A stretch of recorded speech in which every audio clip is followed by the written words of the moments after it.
The New York Jets have done a lot of things right over the past few off seasons and have quietly stockpiled a lot of talent, and that's not pertaining to just the quarterback position, in which they acquired four-time league MVP Aaron Rodgers this offseason. In the 2022 draft alone, they selected both the offensive and defensive rookies of the year with their first two picks in Sauce Gardner and Garrett Wilson, and had four picks in the top 36, with Jermaine Johnson being their third first-round pick of the night and running back Breece Hall early in the second round. They've done a lot of good things over the past few years, but unfortunately when you miss on the quarterback position in the draft, especially at number 2 overall, and coincidentally when the market you play in has an area population of over 20 million people, the monumental miss is going to receive a lot more attention than the things you've done right. But the Jets addressed that this offseason, and they enter the 2023 season as Super Bowl contenders.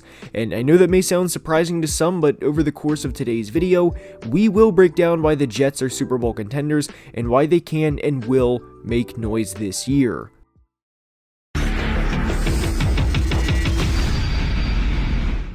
The New York Jets are in the AFC, and when you're in a conference with quarterbacks like Mahomes, Allen, Burrow, and plenty more, you have to either A, have a guy like that of your own who can go toe-to-toe with them with the season on the line, or B, have a top 2 or 3 defense in the entire league that can limit these guys to 20 points and hope you can win the game from there. And now the Jets have both. And what I think gets lost when discussing the Jets this year, due in large part to acquiring Aaron Rodgers and the hype that comes with that, is their defense is insanely good and is led by one of the best defensive minds in all of football in head coach Robert Saleh. The Jets finished 4th in points allowed per game last year, as they gave up an average of just 18.6 points per game throughout the 2022 season, and highlighted within some of these games were a 27-10 win over the Packers at Lambeau Field and a 20-17 win over the Bills at home, who, by the way, were a lot of people's, mine included, preseason pick to win the Super Bowl last year. Because the Jets' offense was so bad at times, the defense was continuously fighting an uphill battle, and this team still managed to scratch and claw their way to a 7-10 record. And some of the games towards the end of the season were very frustrating losses for not just the team, but the defense in particular. They were 7-5 heading into a Week 14 game in Buffalo, and held the Bills to 232 yards of offense and held them to 20 points at Highmark Stadium and lost 20-12. This should be noted that Mike White was starting this game and got hurt and was replaced by a 37-year-old Joe Flacco, and it generally should not be expected that a third-string quarterback should lead a team into Buffalo of all places and come out with a win. But the concept of holding Josh Allen of all quarterbacks to 147 yards passing on the day should get the job done this year. And it was those types of losses that were far and away the most frustrating for Jets fans, because they knew the defense was more than doing their jobs and deserved to be compensated with a win after some of these games. And no matter how good your defense is, scoring 15 total points in the final 3 games of the year, which is something the Jets did last year, by the way, is not going to cut it for anybody, let alone the 2022 Jets.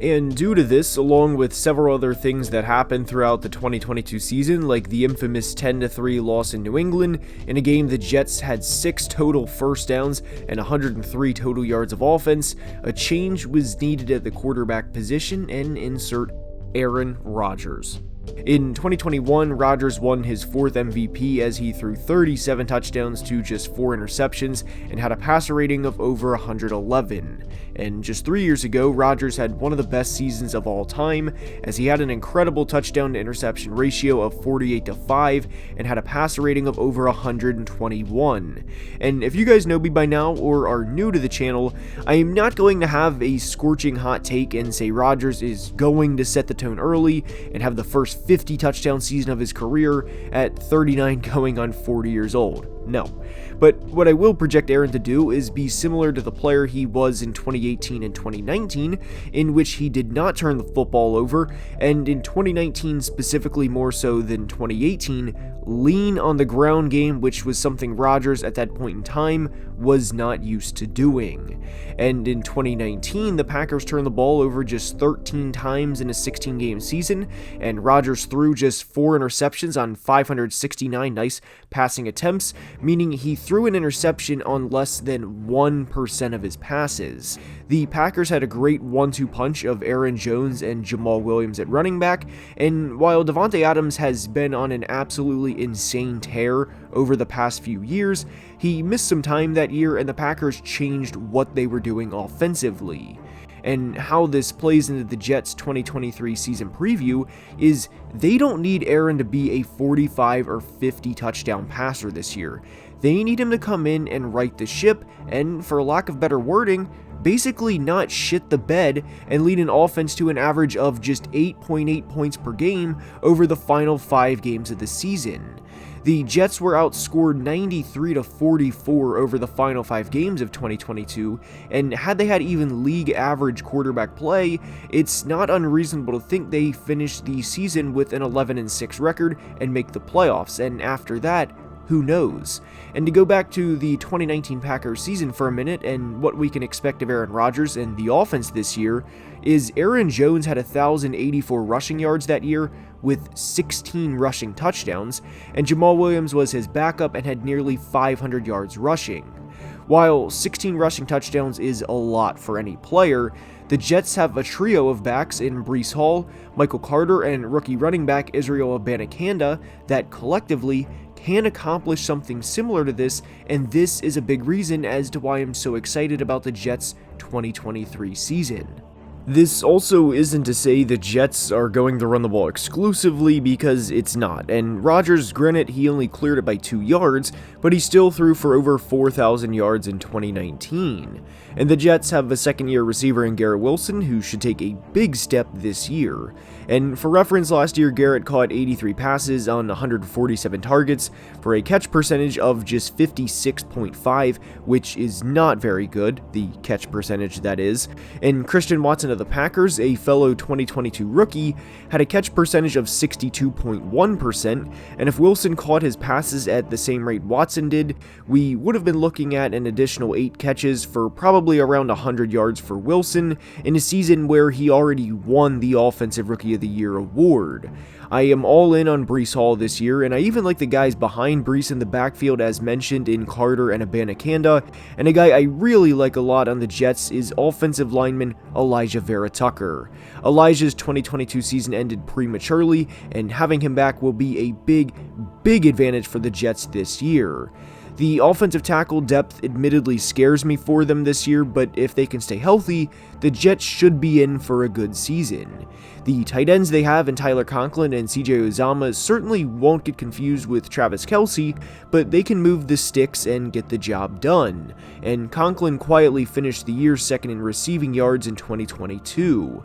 I don't think Allen Lazard, McCole Hardman, and Randall Cobb are great players by any stretch of the imagination, and after Garrett Wilson, I am not sold on the Jets receivers, but I hope there's not a point in time where somebody like McCole Hardman is getting 12 targets in consecutive games, because that's how the season goes. Meaning I sincerely hope this does not happen due to multiple injuries, and that they are forced into feeding McCole time after time to get the receiving game going. Overall, I like the Jets offense, and the bottom line for this group is if they finish top 15 in points per game this year, which I would be very surprised if they didn't, then in theory, the team should make the playoffs this year.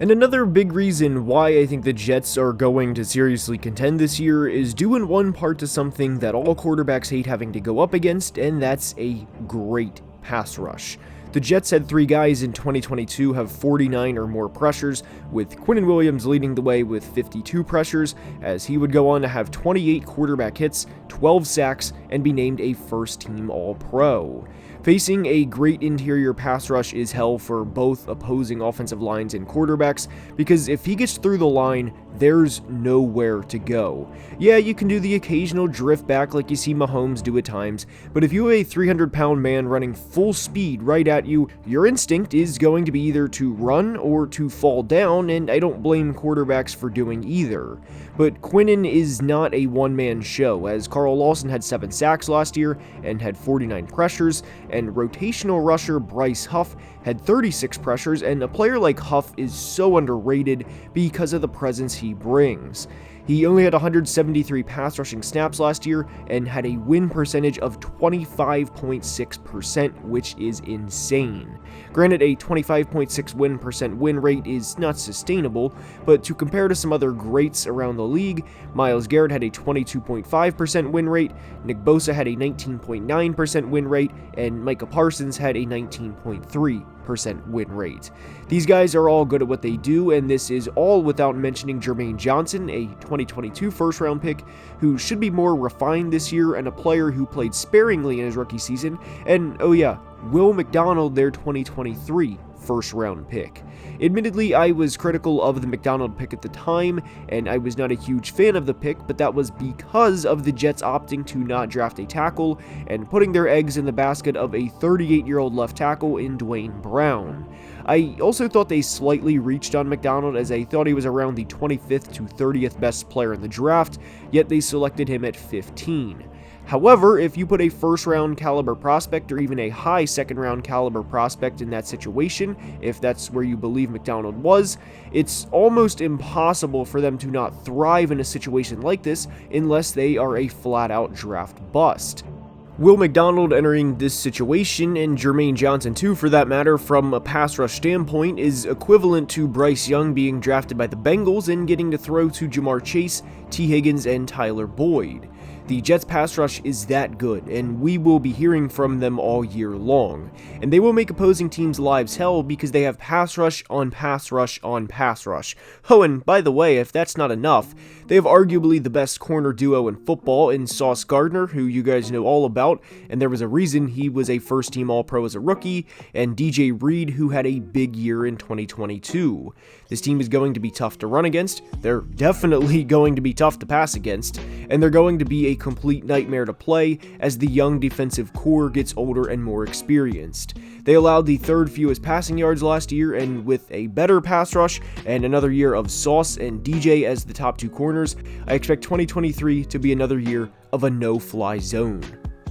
The Jets' schedule certainly isn't going to be easy this year, as 3 of their first 4 games are against playoff teams from last year, and before their Week 7 bye, they will have played both teams that played in Super Bowl 57. There really is no easy chunk or easy 4 or 5 game stretch in their schedule, and this doesn't apply to just the Jets. In fact, it applies to nearly every AFC team. We're going to find out pretty quickly how good their offense can be, and I know because of the monumental failure the Broncos offense was in 2022, after trading for 9-time Pro Bowler Russell Wilson and then finishing dead last in points, people will be wondering if the Jets will collapse in the same way with Aaron Rodgers. As you can probably tell by this video, I don't think they will, and will they be competing for a Super Bowl next year is to be determined, but they have all the pieces to do so, and if they stay healthy, the New York Jets, as crazy as that sounds, will be legitimate Super Bowl contenders. And that's the first of the team previews for the upcoming year. I hope you enjoyed, and if you did, please like the video and subscribe to the channel, as only about 30% of people watching are subscribed, and it would help the channel's growth tremendously. It only takes a second to do so. Until next time, please be safe and have a great day. Love you guys.